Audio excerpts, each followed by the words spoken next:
I did say this was very interesting, but it's even more interesting than I could have hoped for. So there's your information. Type B7, 100 to 1100, and you can't make it out there, but it's pound. And there's another number here. Where is it? 33D5227. Firstly, most of us know what a bomb is. There's very few who don't, and probably the majority of us also know what a shackle is. But I'd never heard them two words put together until I found this yesterday and looked it up.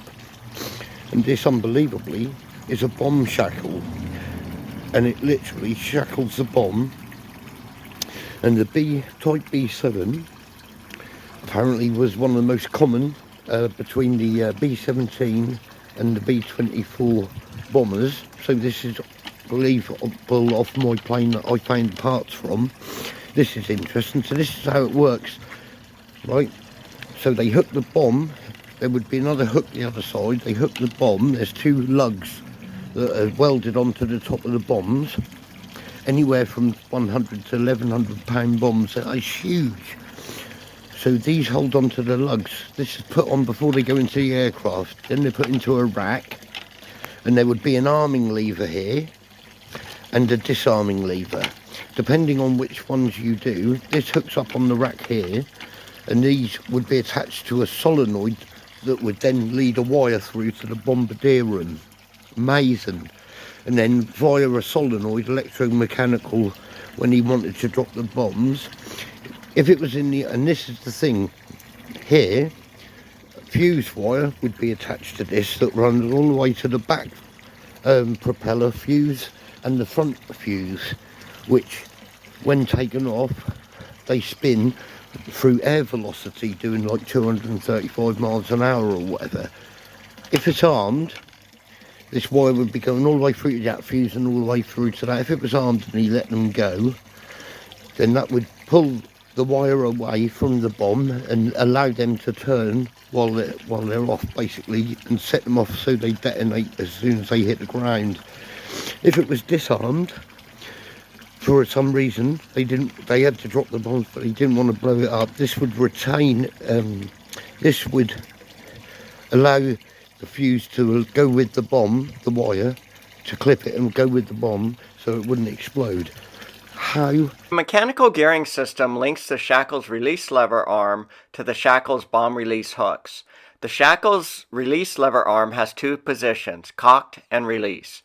When the release lever arm is rotated to the release position, the shackle's bomb carry hooks will open and the bomb will release. The shackle spring-loaded arming lever has two positions, safe and armed.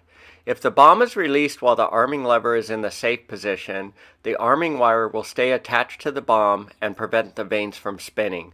The bomb will not explode on contact. If the bomb is released with the arming lever in the arm position, the arming wire will be retained by the shackle. As shown previously, the arming wire will be back-threaded through the fuse vanes. The fuse vanes will be free to rotate. The bomb will explode on contact. While on a bombing mission, the shackle's release lever will be in the cocked position and the arming lever will be in the safe position. The ground crew will attach the shackles to the bomb prior to loading the bombs on the airplane. The fuses and arming wire will either be attached on the ground or after the bomb is hung on the racks. The A4 bomb release unit manipulate the shackle's lever arms. The bomb release units are electromechanical. The bomb release units will only be loaded on stations which carry bombs. Since the typical loadout on a B-17 consists of 12 500-pound general-purpose bombs, only 12 of the 42 B-17 bomb stations will have an A4 bomb release unit installed. The bombardier will send an electrical signal to arm the bombs. The A4 bomb release unit will mechanically rotate the shackle's arming lever from safe to arm. When an electrical signal is sent from the bombardier's compartment to release the bombs, a solenoid in the A4 bomb release unit moves the shackle release lever from cocked to release. If the bomb is hung up, a crew member can pry the shackle's release lever over the bomb release unit's spring-loaded ear with a screwdriver. The B-17's bomb bay rack system was designed to withstand a static load factor of 7 Gs in the vertical down direction, 3 Gs in the forward direction, and 2 Gs in the side direction. Effing amazing is that.